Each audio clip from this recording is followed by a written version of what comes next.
Hi everyone! Today we are going to graph a system of equations and then find the solution by finding the point where those lines intersect. So here's my system of equations: y equals 3/2 x plus 2 and y equals negative x minus 3. So I need to graph these two equations on the same coordinate plane. I'm going to do the first equation in red. So the first step to graphing an equation is to put a point on the y-intercept. So my y-intercept is positive 2 on the y-axis. The next step is to use the slope to find the next point. So starting from my y-axis, my y-intercept, I'm going to do rise 3 and run 2. So starting here, I go up 1, up 2, up 3, and run 1, 2. So there's my next point. I'm going to graph a few more points just so I can make a nice straight line.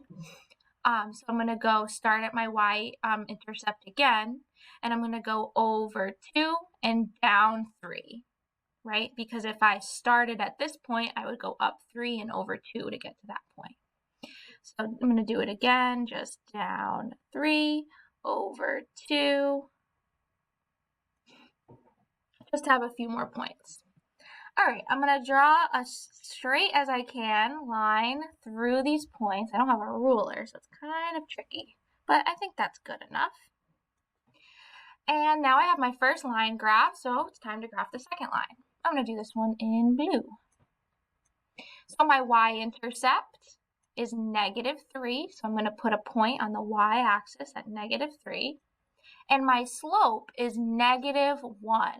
If there's nothing in front of an x, it means that the coefficient is 1. So the slope of this line is negative 1. Negative 1 equals negative 1 over 1. So my rise would be negative 1, and my run is positive 1. So it has a negative slope, so I'm going to start by going down 1 and then to the right 1, because I want my slope to be negative. So down 1 to the right 1. And I can also go up 1 and then over to the left 1, as long as my dots create a nice straight line. So let's draw another line through these points. It's a little crooked, but it's not too bad. And finally, I want to find the solution. So the solution is the point where the lines intersect. So where do my lines intersect? Right here. And we'll do a dot in purple for that. We write the solution to a system as an ordered pair, so x comma y. So we're going to find the ordered pair, the coordinates of this purple dot. So on the x-axis, I go over to negative 2, and I go down 1 on the y-axis, so negative 1. So the solution to this system is negative 2, comma, negative 1.